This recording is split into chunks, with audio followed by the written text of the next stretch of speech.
ध्यान दीजिएगा, क्या क्या हमें पढ़ना है आज के क्लास में?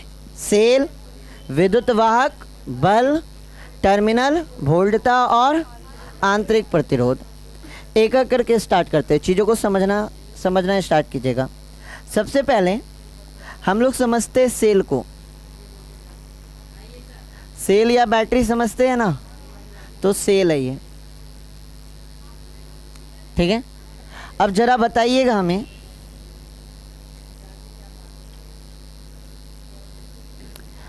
कि हमारे परिपथ में सेल का क्या यूज़ होता है। आपको बताना है, क्वेश्चन आप लोग से है कि एक परिपथ है जिसमें हमने क्या लगाया है? सेल। इस परिपथ में सेल का क्या उपयोग है ये बताना है। धारा प्रवाहित करना, और कुछ? आवेश प्रवाहित करना, आवेश को उत्पन्न करना। बैटरी का क्या काम है? आवेश को क्या करना? उत्पन्न करना या प्रवाह करना? उत्पन्न करना, आवेश को उत्पन्न करना। आप लोग के अकॉर्डिंग क्या है? सेल का क्या काम है? आवेश का उत्पन्न करना, आवेश को उत्पन्न करना आपके अकॉर्डिंग। अगर आपका सेल आवेश को उत्पन्न करता, अगर सेल आपका क्या करता? आवेश को उत्पन्न करता, तो हम अगर सेल किसी भी चीज़ों में जोड़ते तो उसमें हमें क्या दिखता? आवेश। क्या ऐसा दिखता है क्या? तो आवेश उत्पन्न करना तो गलत आंसर है। और कुछ सोचिए। धारा, धारा आपका सेल प्रवाह करता है क्योंकि आवेश प्रभाव से धारा उत्पन्न होता है। तो धारा कहाँ से आप बोल रहे हैं? आवेश का प्रवाह, आवेश का प्रवाह। सेल क्या करता है? आवेश का प्रवाह। ध्यान दीजिएगा, आवेश मतलब क्या हमारा? इलेक्ट्रॉन। आवेश का सिंपल मतलब क्या? इलेक्ट्रॉन का प्रवाह करता होगा। अब जरा सोचिए कि अगर आपका सेल आवेश का प्रवाह करता तो हम इससे एक लकड़ी के टुकड़े को जोड़ देते हैं। किसको जोड़ देते हैं? एक लकड़ी के टुकड़े को। अब अगर हमारा सेल आवेश का प्रवाह कर रहा है तो इस लकड़ी में भी हमें क्या देखने को मिलेगा? धारा देखने को मिलेगा, करंट देखने को मिलेगा। क्या लकड़ी के द्वारा करंट देखने को मिलता है क्या? अगर इसके जगह लकड़ी को हटा के कोई आयरन रॉड लगाते हैं तब क्या देखने को मिलता? क्या देखने को मिलता? अगर आपका बैटरी या सेल आवेश का प्रवाह करता, आवेश का प्रवाह करता मतलब इससे आवेश निकलता निकलता निकलता, तो जितनी भी वस्तुएं हैं उन सब में हमें क्या देखने को मिलती है? विद्युत धारा। क्या सारी वस्तुओं में विद्युत धारा देखने को मिलता है क्या? हमें तो विद्युत धारा किस में देखने को मिलता है? चालक में। चालक में क्यों देखने को मिलता है? चालक में क्यों देखने को मिलता है? क्योंकि चालक में पाया जाता है मुक्त इलेक्ट्रॉन।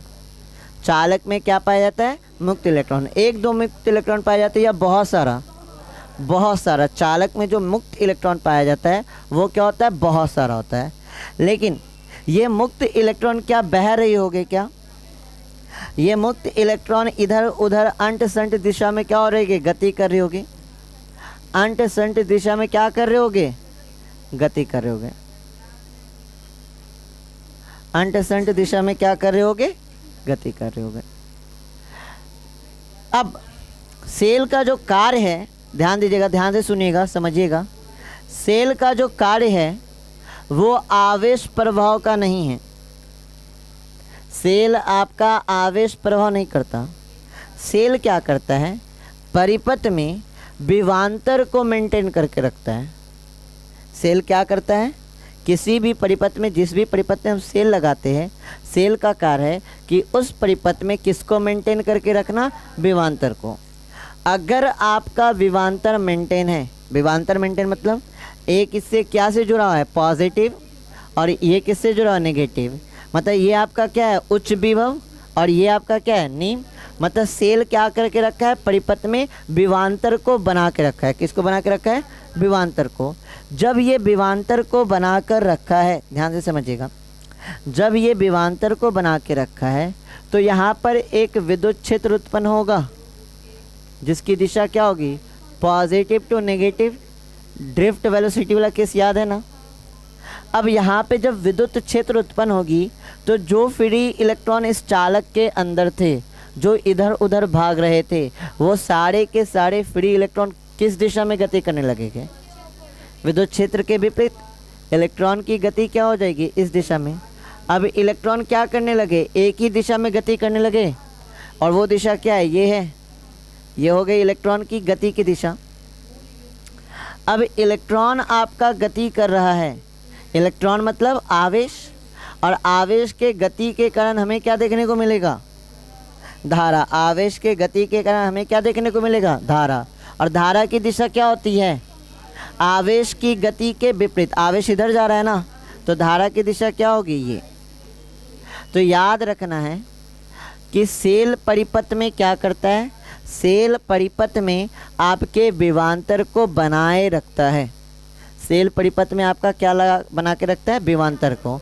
और विवांतर बने रहने के कारण परिपथ में क्या बहने लगता है, धारा। आप सोचिए ना, क्या फ्री इलेक्ट्रॉन पहले से नहीं था क्या, चालक के अंदर मुक्त इलेक्ट्रॉन पहले से था या नहीं था, चालक में रहता है, चालक में मुक्त इलेक्ट्रॉन मौजूद रहते हैं। क्या उस समय हमें धारा देखने को मिल रही थी क्या, नहीं। धारा कब देखने को मिली, जब हमने क्या लगाया, सेल। सेल लगाने से ऐसा क्या हुआ कि चालक में या परिपथ में धारा बहने लगा। तो जैसे आपका सेल लगाए तो सेल क्या किया, चालक के सिरों पर क्या बना के रखा, विवांतर को। चालक के सिरों पे क्या बना के रखा, विवांतर को। और विवांतर के बने रहने के कारण इसमें क्या देखने को मिला, विद्युत धारा। तो सेल का एक ही कार्य है, परिपथ में विवांतर को बनाए रखना। हुआ याद, मतलब आया समझ में। सेल का क्या कार्य है, किसी भी परिपथ में विवांतर को बनाए रखना। क्लियर है, लिखिएगा, टॉपिक बनाइए सेल, लिखिएगा। विद्युत सेल, विद्युत सेल एक युक्ति है जो, विद्युत सेल एक युक्ति है जो रासायनिक ऊर्जा को, जो रासायनिक ऊर्जा को, रासायनिक ऊर्जा को विद्युत ऊर्जा में, रासायनिक ऊर्जा को विद्युत ऊर्जा में परिवर्तित करके, परिवर्तित करके, परिवर्तित करके दो चालकों के बीच, परिवर्तित करके दो चालकों के बीच, दो चालकों के बीच विवांतर, दो चालकों के बीच विवांतर बनाए, दो चालकों के बीच विवांतर बनाए रखती है, बनाए रखती है। अतः, अतः इसके द्वारा, अतः इसके द्वारा किसी परिपथ में, इसके द्वारा किसी परिपथ में विद्युत धारा, विद्युत धारा प्रवाहित, प्रवाहित की जा सकती है, प्रवाहित की जा सकती है। क्लियर है, कॉन्सेप्ट आया समझ में। सेल का क्या काम है, सेल किसी भी परिपथ में या किसी भी चालक में किसको बना के रखता है, विवांतर को। सेल क्या बना के रखता है, विवांतर को। और इस विवांतर के कारण ही, इस विवांतर के कारण ही चालक में क्या बहने लगता है, धारा।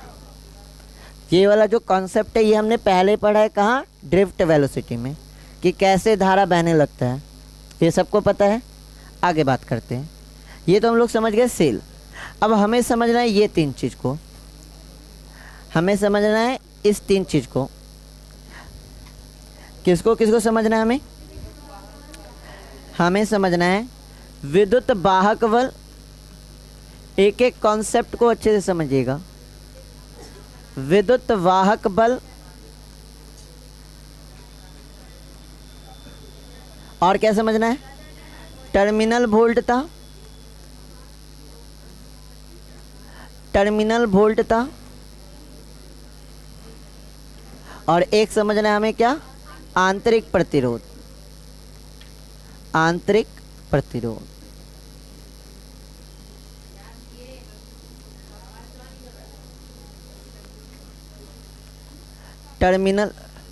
टर्मिनल वोल्टता, ठीक है। तीनों एक ही लॉजिक से समझेंगे, एक ही स्लाइड पे आपको तीनों समझना है। किसको किसको? विद्युत वाहक बल को, टर्मिनल वोल्टता और आंतरिक प्रतिरोध को। सबसे पहले एक चीज़ आप जान लीजिए कि विद्युत वाहक बल, ये जो हमारा है विद्युत वाहक बल, ये कोई बल नहीं है। विद्युत वाहक बल नाम तो पड़ गया है, लेकिन ये कोई बल नहीं है। ये है क्या भैया? तब ये है आपका विभवांतर। ये भी एक तरह से आपका क्या है? विभवांतर। विभवांतर का सिंपल मतलब पता है क्या होता है? सिंपल मतलब होता है वोल्टेज। मतलब हमारे नॉर्मली बोलचाल की भाषा में हम लोग क्या का यूज़ करते हैं? वोल्टेज का। वोल्टेज है क्या? विभवांतर। इसी का ना यूनिट है वोल्ट। तो आम भाषा में हम लोग क्या बोलते हैं? वोल्टेज, ठीक है। तो विद्युत वाहक बल जो है वो आपका बल नहीं है। नाम तो पर यह बल, लेकिन एक्चुअल में है क्या? ये विभवांतर। अब कैसा विभवांतर है भैया? क्वेश्चन ये उठ रहा है कि कैसा विभवांतर है। अब इसके लिए एक एग्जांपल के थ्रू समझा रहे हैं, ध्यान दीजिएगा। हम मार्केट गए और मार्केट जाके क्या किए? दुकानदार को बोले कि हमें एक सेल की ज़रूरत है, एक सेल की ज़रूरत है जिसका वोल्टेज कितना आपका इंडिकेट कर रहा हो? 50 वोल्ट। जिसका आपका वोल्टेज कितना हो? 50 वोल्ट। तो दुकानदार ने हमें क्या दे दिया? एक 50 वोल्ट का सेल दे दिया। दुकानदार ने हमें क्या दे दिया? एक 50 वोल्ट का सेल दे दिया। लास्ट में ध्यान दीजिए, उसको रख लीजिए पॉकेट में। आपके पहले वाला मोबाइल चला रहे बैठ के? हाँ, वही मोबाइल चला रहे थे, हमको दिख रहा है यहाँ से। मोबाइल चलाने का चीज़ है घर पे, यहाँ चलाइएगा तो कैसे समझिएगा? मैसेज इतना तो इम्पोर्टेंट नहीं जितना इम्पोर्टेंट आपका क्लास और आपका पढ़ाई है। आपके लिए अभी मोस्ट इम्पॉर्टेंट है आपका क्लास। चले यहाँ ध्यान देते हैं। तो बाज़ार गए और हमने दुकानदार से बोला कि भैया हमें कितने की नीड है? एक 50 वोल्ट की सेल की ज़रूरत है। और दुकानदार हमें दे दिया 50 वोल्ट का सेल, हम ले आए। अब इस 50 वोल्ट से हमने क्या किया? एक बल्ब को कनेक्ट कर दिया। किसको कनेक्ट कर दिया? एक बल्ब को। इस 50 वोल्ट के सेल से क्या कनेक्ट कर दिया? एक बल्ब को। एकदम समझिएगा, बहुत ही मज़ेदार टॉपिक है।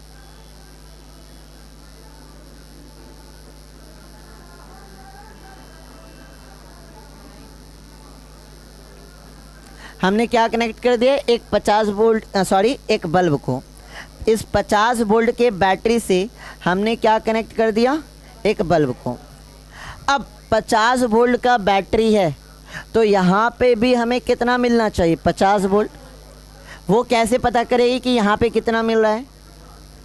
हमें कैसे पता चलेगा कि यहाँ पे कितना मिल रहा है? हाँ, तो यहाँ पे हम लोग क्या यूज़ करेंगे? यहाँ पे हम लोग लगा देंगे एक वोल्ट मीटर। हम इन दोनों बिंदुओं के बीच क्या लगा देंगे? Volt meter. क्योंकि वोल्ट मीटर का उद्देश्य क्या है? वोल्टेज को मेज़रमेंट करना। हमने क्या लगा दिया? Volt meter. 50 वोल्ट के बैटरी को लाए, बल्ब के साथ जोड़े और एक क्या जोड़ दिए? Volt meter. जब वोल्ट मीटर का रीडिंग देखें,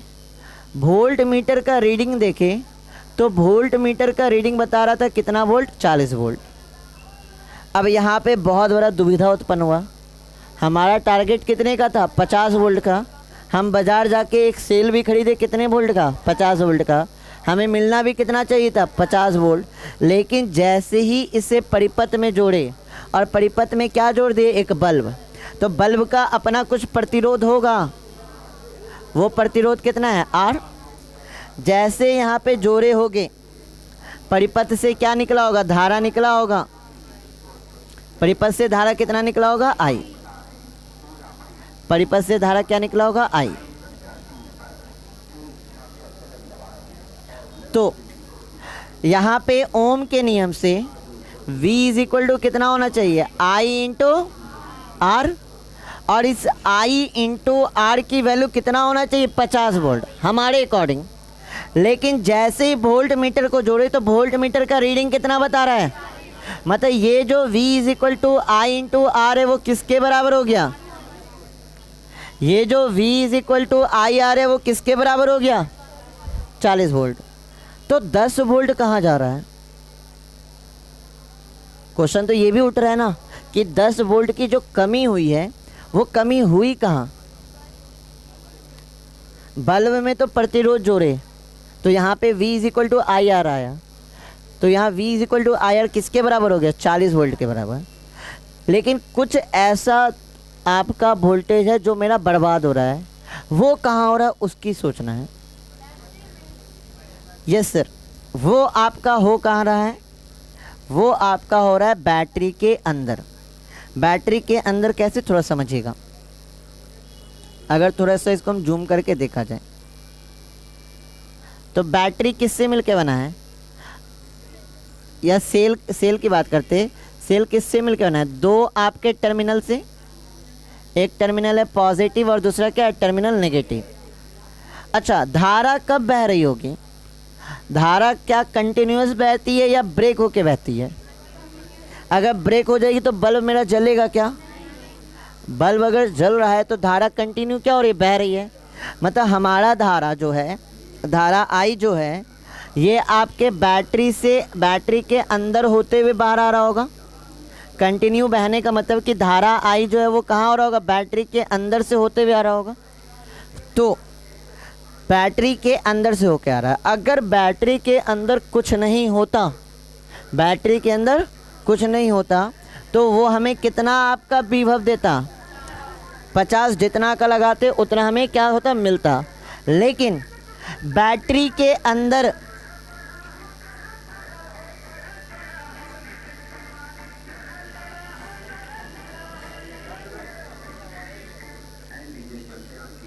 बैटरी के अंदर अपना एक प्रतिरोध होता है, बैटरी के अंदर अपना एक क्या होता है, प्रतिरोध होता है। बैटरी के अंदर खुद का भी एक क्या होता है, प्रतिरोध होता है। वो क्या होता है, स्मॉल r।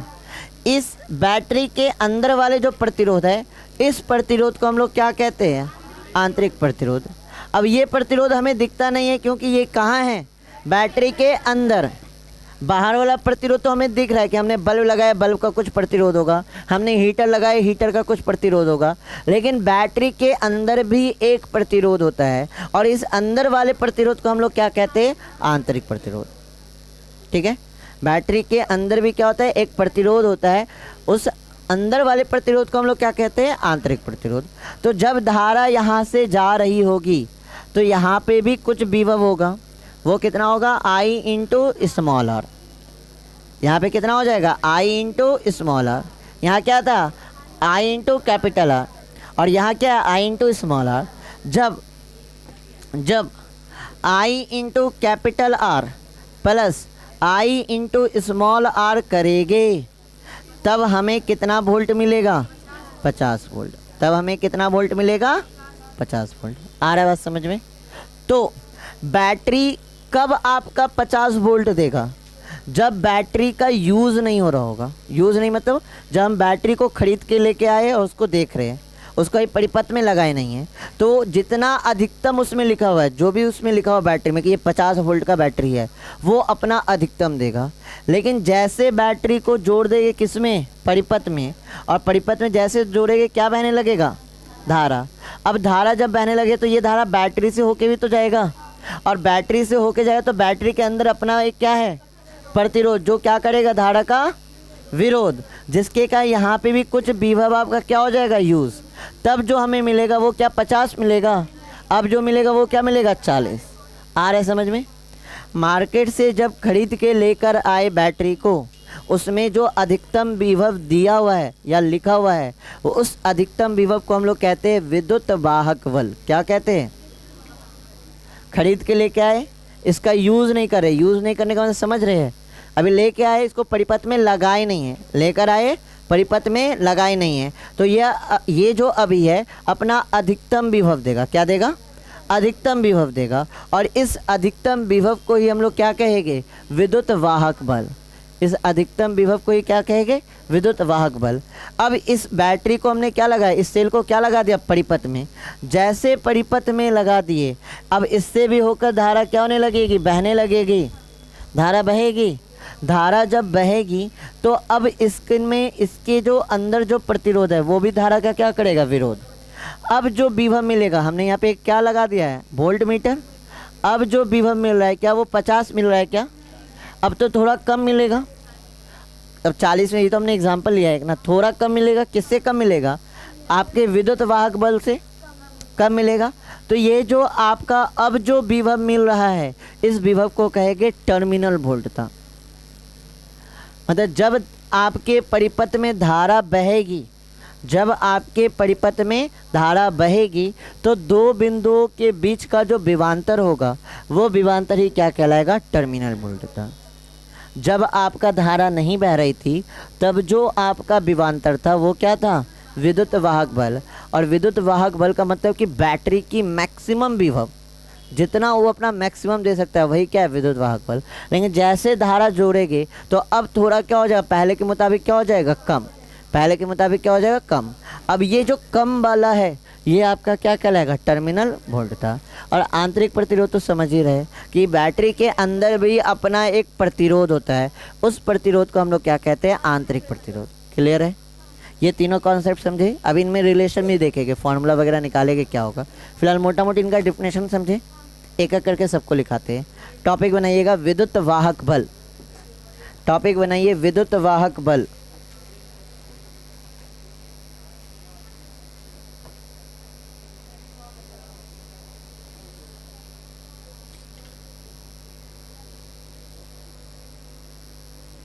ठीक है, इसको शॉर्ट में लिखते हैं EMF।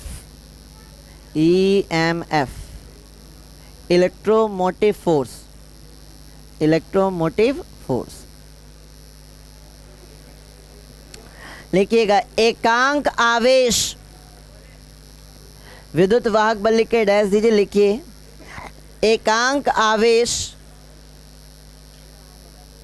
एकांक आवेश को, एकांक आवेश को संपूर्ण परिपथ, एकांक आवेश को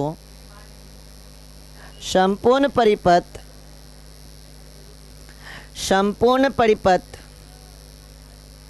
में एक बार, संपूर्ण परिपथ में एक बार प्रवाहित करने के लिए, प्रवाहित करने के लिए सेल द्वारा,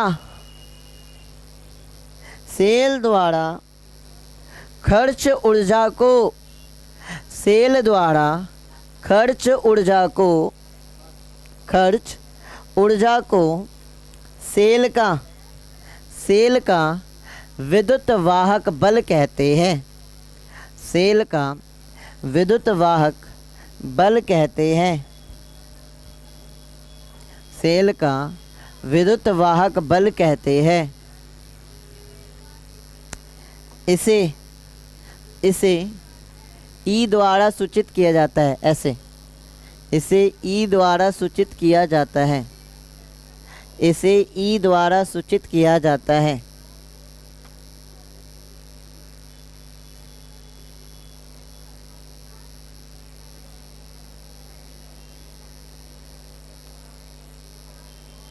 ध्यान दीजिएगा, हो गया? यहाँ ध्यान दीजिए, डिफिनेशन पे आते, थोड़ा डिफिनेशन पे फोकस करेंगे। डिफिनेशन कह रहा है एकांक आवेश को, एकांक आवेश मतलब हर एक आवेश को परिपथ के संपूर्ण चक्कर काटने में खर्च की गई ऊर्जा, तो खर्च की गई ऊर्जा क्या है? W अपॉन में क्या हो जाएगा? क्यों? क्योंकि बोला प्रति एकांक आवेश को, तो प्रति एकांक आवेश को परिपथ में, संपूर्ण परिपथ में घूमने में जो भी ऊर्जा खर्च होता है वो उस परिपथ का क्या कहलाता है? विद्युत वाहक बल। और ये फॉर्मूला आपको याद होना चाहिए, कहाँ देखे थे? W अपॉन में Q किसका था? विभवांतर का था, विभव या विभवांतर का था। V is equal to W upon में Q। तो हमने क्या बोला कि ये नाम सिर्फ है विद्युत वाहक बल, लेकिन एक्चुअल में क्या है? विभवांतर। एक्चुअल में क्या है? ये विभवांतर। क्लियर है? नीचे नोट कीजिए।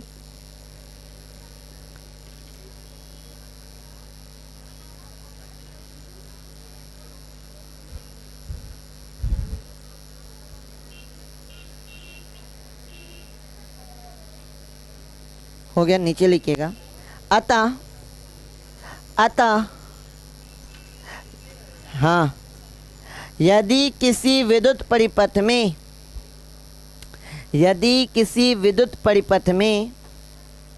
अतः यदि किसी विद्युत परिपथ में 1 कूलम आवेश को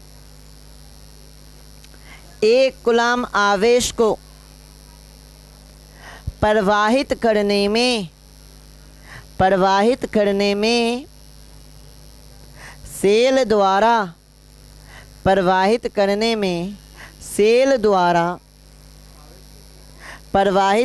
में सेल द्वारा वह ऊर्जा,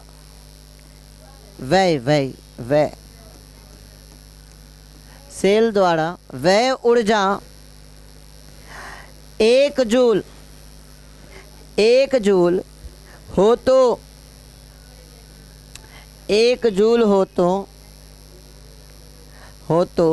उस सेल का विद्युत वाहक बल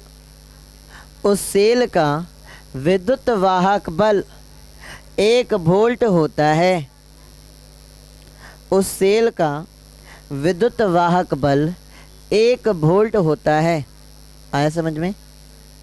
अगर किसी भी परिपथ में 1 कूलम आवेश को परिपथ में घुमाने में किया गया ऊर्जा 1 जूल के बराबर हो तो इस परिपथ का विद्युत वाहक बल किसके बराबर होगा? 1 वोल्ट के बराबर। क्लियर है? अगला टॉपिक बनाइएगा, टर्मिनल वोल्टता। और अपने लैंग्वेज में अगर आपको याद रखना है कि विद्युत वाहक बल है क्या, तो याद रखिएगा जब आपके परिपथ से धारा नहीं बह रही हो, तो सेल का जो मैक्सिमम वोल्टेज होगा वो वोल्टेज ही क्या कहलाएगा? विद्युत वाहक बल। ये न्यूमेरिकल बनाने में आपको हेल्प करेगा, ये शब्दों को याद रखना है। ठीक है? टर्मिनल वोल्टेज लिख के डैश दीजिएगा, टर्मिनल वोल्टता लिखिएगा। किसी विद्युत परिपथ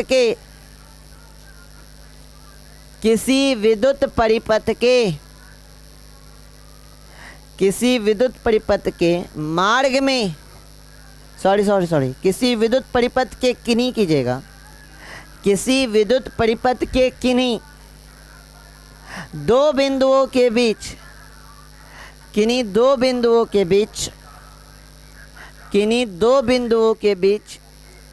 एकांक आवेश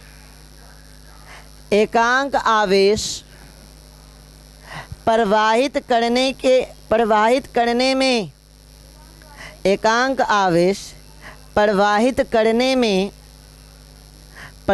करने में किए गए कार्य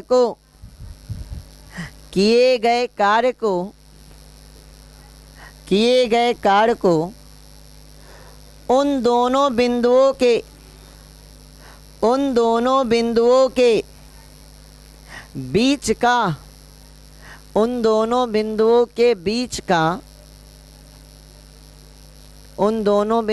बीच का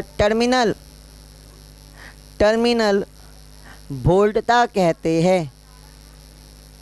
उन दोनों बिंदुओं के बीच का टर्मिनल वोल्टता कहते हैं। Paragraph change. इसे भी द्वारा सूचित किया जाता है। इसे भी द्वारा सूचित किया जाता है।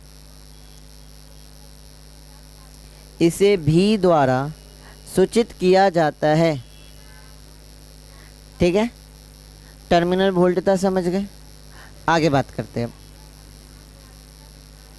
थोड़ा मेरी बातों पे ध्यान दीजिएगा। टर्मिनल वोल्टता कब देखने को मिलेगा?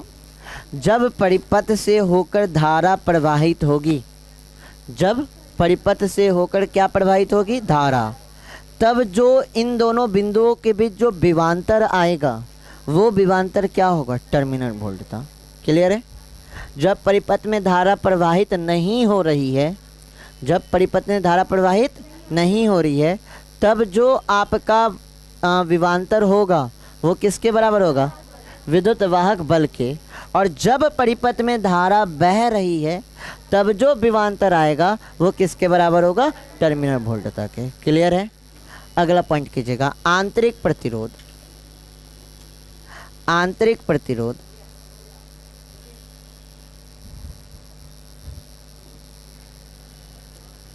लिखिएगा। विद्युत धारा के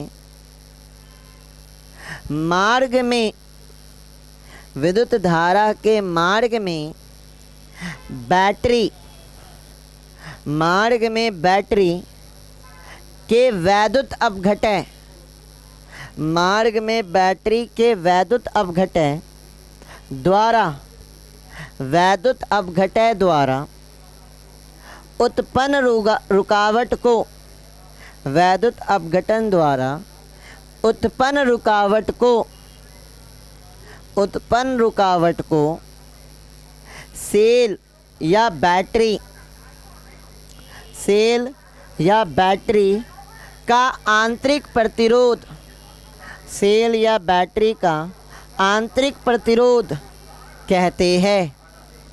आंतरिक प्रतिरोध कहते हैं। Paragraph change.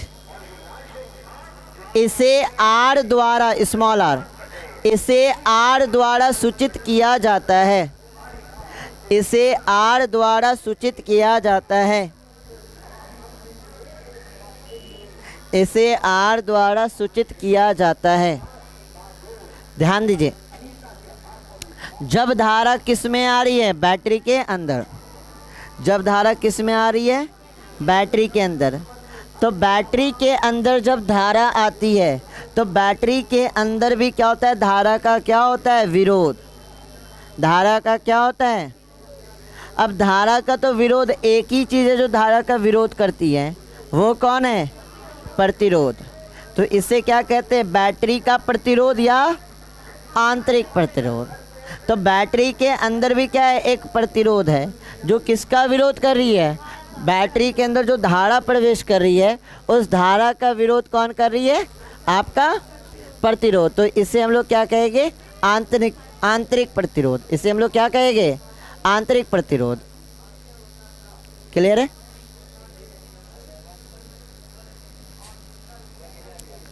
आया बात समझ में?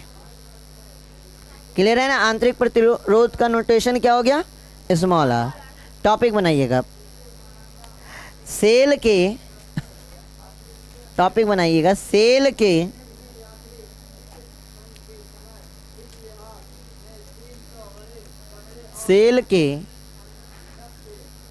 विद्युत वाहक बल, विद्युत वाहक बल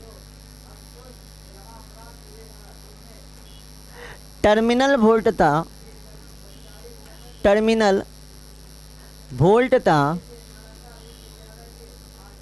और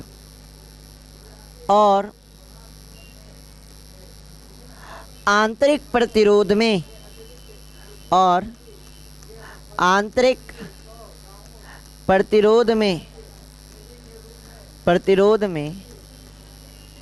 संबंध।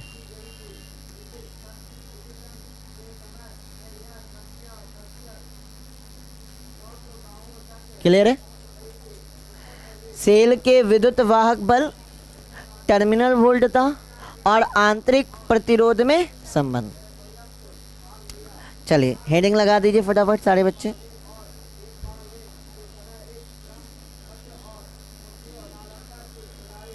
चलिए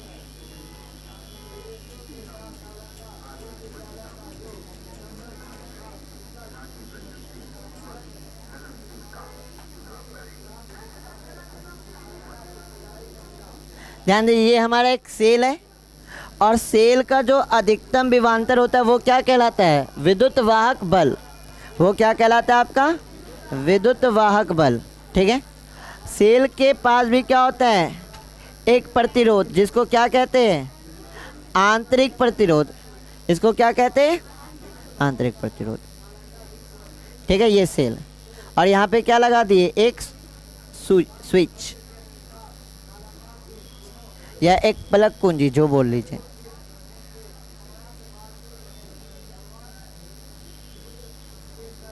अब इससे क्या जोड़ देंगे? इससे एक परिपथ को जोड़ेंगे। इससे किसको जोड़ेंगे? एक परिपथ को। और परिपथ में हमारा एक प्रतिरोध भी है। परिपथ में एक क्या? हमारा प्रतिरोध भी है।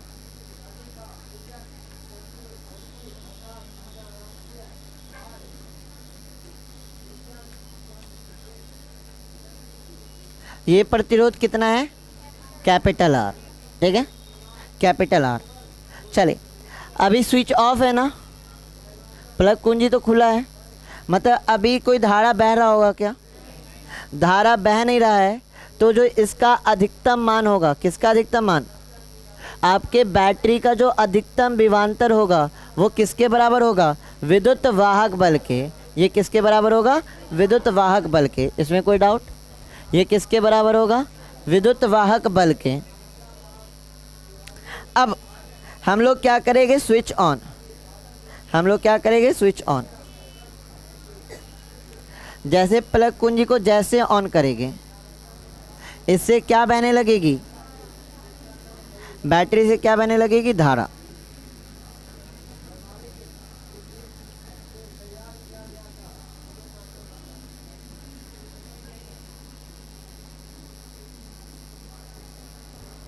ठीक है। अब जब धारा बहने लगेगी तो यहाँ पे जो आपका वोल्टेज देखने को मिलेगा वो वोल्टेज किसके बराबर होगा? टर्मिनल वोल्टता के बराबर होगा। क्या अब पहले जैसा आपको विभवांतर मिलेगा? नहीं। अच्छा, यहाँ पे जो टर्मिनल वोल्टता होगा वो किसके बराबर होगा? आई इंटू कैपिटल आर के होगा। और यहाँ पे जो वोल्टेज देखने को मिलेगा वो किसके बराबर होगा? आई इंटू स्मॉल आर के। होगा कि नहीं होगा? इसमें किसी को कोई डाउट है? आगे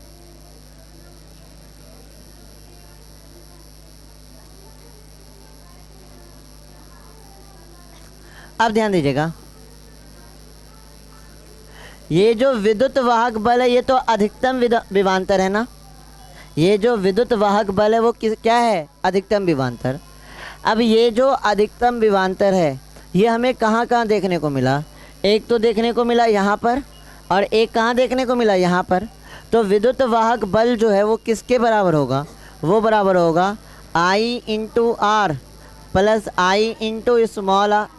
समझ रहे हैं? ऐसा समझिए, यहाँ पे हमें कितना मिल रहा था? 40 वोल्ट, और बैटरी के अंदर कितना खपत हो रहा था? तो इन दोनों को जोड़ देंगे, इन दोनों को जोड़ देंगे तो किसके बराबर होगा? 50 के बराबर होगा। और 50 क्या? अधिकतम विभवांतर है। इस अधिकतम विभवांतर को ही क्या बोल रहे हैं हम लोग? ई, विद्युत वाहक बल। तो इसके बराबर ना इन दोनों का योग है। तो इसी दोनों को हम कैसे लिख सकते हैं? अगर फॉर्मूला में किया जाए, फॉर्मुलेट किया जाए, तो इन दोनों को कैसे लिखेंगे? ये जो विद्युत वाहक बल ई है वो किसके बराबर हो जाएगा? I into capital R plus I into small R. कोई दिक्कत? तो ये आ गया किसका मान? विद्युत वाहक बल का। यहाँ पे अब ध्यान देते रहिएगा, फॉर्मूला बहुत सारा निकालेंगे। इन दोनों में क्या कॉमन है? आई कॉमन ले ले, क्या बचेगा? Capital R plus small R बचेगा। अगर यहाँ से धारा आई निकालना हो, यहाँ से क्या निकालना हो? धारा आई, तो आई की वैल्यू क्या हो जाएगी? ई अपॉन में R plus R small R होगा। ये किसका मान निकल गया? विद्युत धारा। ध्यान दीजिए, इससे पहले भी आपका सेम फॉर्मूला लग रहा था, बट इससे पहले हम लोग आंतरिक प्रतिरोध वाला कॉन्सेप्ट नहीं समझे थे। आंतरिक प्रतिरोध वाला जब कॉन्सेप्ट नहीं समझे थे तो हम बैटरी को तो यूज़ कर रहे थे, ऐसा तो नहीं पहले नहीं यूज़ कर रहे थे, पहले भी यूज़ कर रहे थे। तब हम आंतरिक प्रतिरोध को क्या मान लेते? नग्न। नग्न मतलब जीरो। अगर हम जीरो मान लेते हैं तो आई इज इक्वल टू क्या हो जाएगा, ई आर प्लस क्या हो जाएगा, जीरो हो जाएगा। तो आई इज इक्वल टू क्या हो जाएगा, ई अपॉन में आर होगा। अब जब आंतरिक प्रतिरोध जीरो है तो यहाँ पे कोई आपका ऊर्जा हानि देखने को मिलेगा, विभव हानि देखने को मिलेगा। ये कब आ रहा है, जब हमने मान लिया कि आंतरिक प्रतिरोध है। तो ये जो आपका विद्युत वाहक बल है ये पूरा सर्किट में एक जैसा देखने को मिलेगा। तो ये जो विद्युत वाहक बल है ये किसके बराबर होगा, V के। तो I इज इक्वल टू क्या हो जाएगा, V अपॉन में R। और ये हम लोग पढ़े ना पहले, क्या ये कोई नया चीज़ है, ओम के नियम में तो ये पढ़े थे ना, I is equal to V upon में R। ये तो पढ़े हुए, लेकिन उस समय हम लोग किसके बारे में नहीं जान रहे थे, आंतरिक प्रतिरोध। लेकिन अब जब जान चुके हैं तो अब न्यूमेरिकल जो आएगा उसमें आंतरिक प्रतिरोध भी क्या रहेगा, इंक्लूड रहेगा। मतलब इस चैप्टर के बाद अगर कहीं पे सेल दिया है, अब तो ये टॉपिक पढ़ लिए ना, अब इस चैप्टर का कभी भी सेल दिया है तो सेल का आंतरिक प्रतिरोध भी देगा। और उस समय आपको करंट निकालने बोलेगा तो करंट निकालने के लिए कौन सा फार्मूला यूज़ करेगा, ये।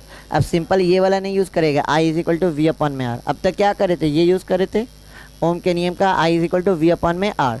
लेकिन इस कॉन्सेप्ट को सीखने के बाद अब अगर आपका आंतरिक प्रतिरोध भी है तो हम लोग यूज़ करेंगे कौन वाला, ये वाला, I is equal to E upon में capital R plus small R. Capital E क्या है, ये जो ई है वो है विद्युत वाहक बल, कैपिटल आर क्या है, बाह्य प्रतिरोध, स्मॉल आर क्या है, आंतरिक प्रतिरोध।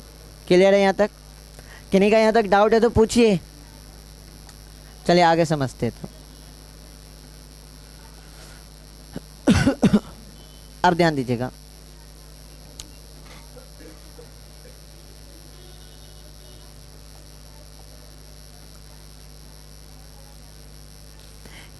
विद्युत वाहक बल E बराबर क्या है, I into capital R plus I into small R है। ये जो I इंटू कैपिटल आर है वो किसके बराबर है, टर्मिनल वोल्टता के बराबर है। चेक कर लीजिए, ये जो आई आर है किसके बराबर है, टर्मिनल वोल्टता के बराबर है। तो जहाँ पे आई आर है उसकी जगह लिख सकते हैं टर्मिनल वोल्टता V इंटू प्लस क्या हो जाएगा, प्लस हो जाएगा I इंटू स्मॉल आर। अब ये प्लस में इधर आएगा तो टर्मिनल वोल्टता का फॉर्मूला हो जाएगा V इज इक्वल टू विद्युत वाहक बल E minus I into small R. क्या इसको समझ में किसी को कोई दिक्कत, क्लियर है, ये हो गया।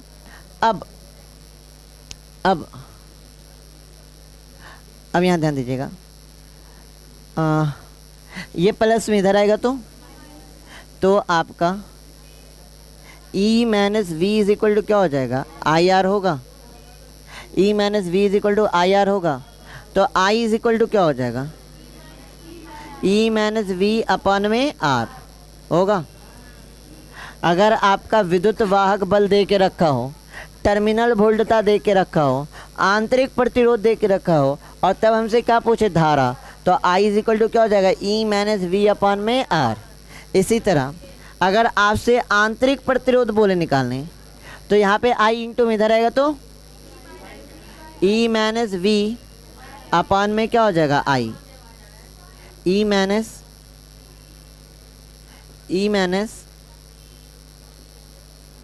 V अपॉन में क्या हो जाएगा, I। इससे हम लोग क्या निकाल सकते हैं, आंतरिक प्रतिरोध। आए समझ में।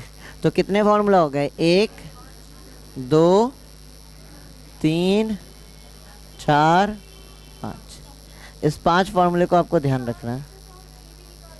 क्या, किससे, इससे, हाँ। तो निकाल क्यों नहीं सकते, क्यों नहीं निकाल सकते, निकाल सकते हैं। चलिए नोट डाउन कीजिए। हाँ, फिगर के साथ अभी क्वेश्चन कराएंगे। आज के वर्क पे ना, आज का जो वर्क जाएगा इसी पे क्वेश्चन रहेगा, तो आप प्रैक्टिस कर लीजिएगा तो आपसे बन जाएगा और सबसे बनेगा। कल के कॉपी में सबका हम चेक करेंगे वर्क, आज इसी पे वर्क देंगे। विद्युत वाहक बल, टर्मिनल वोल्टता और आंतरिक प्रतिरोध पे ही आपका वर्क जाएगा। तो सारे बच्चे का वर्क कल कंप्लीट होना चाहिए। सारा क्वेश्चन बनेगा, फॉर्मूला इतना है, यूज़ करना है।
हो गया। एक क्वेश्चन करेंगे, जल्दी जल्दी कीजिए।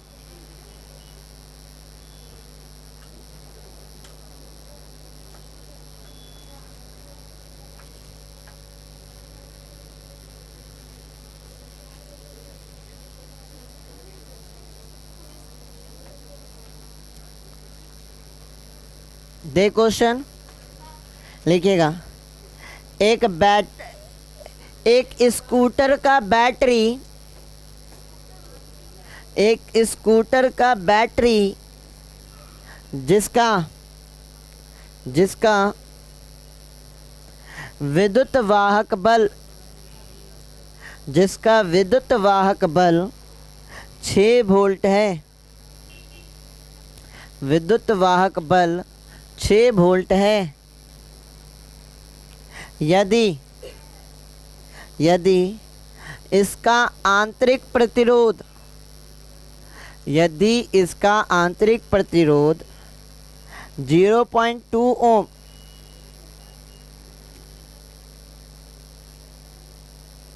0.2 ओम हो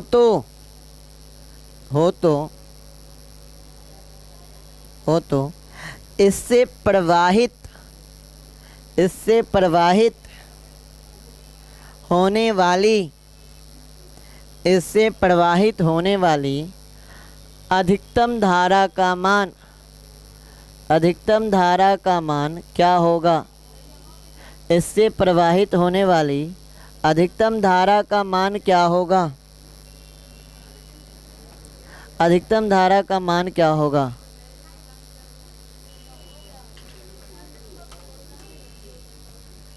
अधिकतम धारा का मान क्या होगा? सॉल्व कीजिए।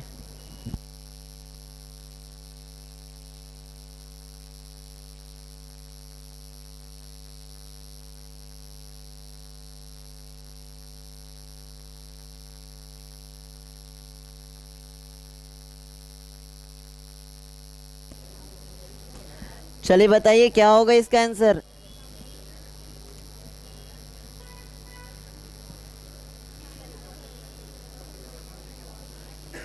क्या क्या दे के रखा है हमें?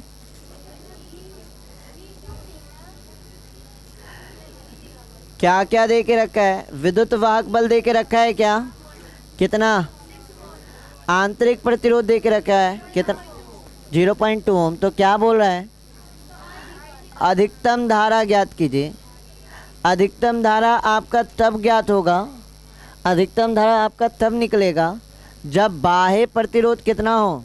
0, तभी तो होगा। थोड़ा सोचिए, अगर बाह्य प्रतिरोध होगा तो विरोध करेगा ना, विरोध करेगा तो क्या अधिकतम मिल पाएगा क्या? अधिकतम धारा निकालने के लिए बाह्य प्रतिरोध क्या होगा? 0। तो यहाँ से अगर हम फॉर्मूला लगाएं,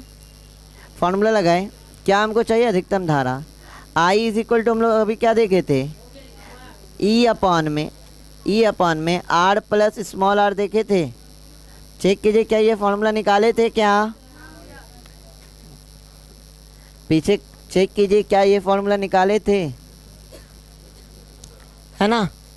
चलिए, I E आपका क्या है? विद्युत वाहक बल कितना दिया हुआ है? 6। कैपिटल R क्या हो गया? बाह्य प्रतिरोध कितना है? स्मॉल r क्या है? आंतरिक प्रतिरोध कितना? तो I is equal to 6 upon में क्या हो जाएगा? 0.2। पॉइंट रहेगी ऊपर, क्या बैठेगा? 0। 2 के टेबल में के बार में, तो I इज इक्वल टू क्या हो जाएगा? 30 एम्पियर। तो अधिकतम जो धारा बहेगी वो कितनी बहेगी?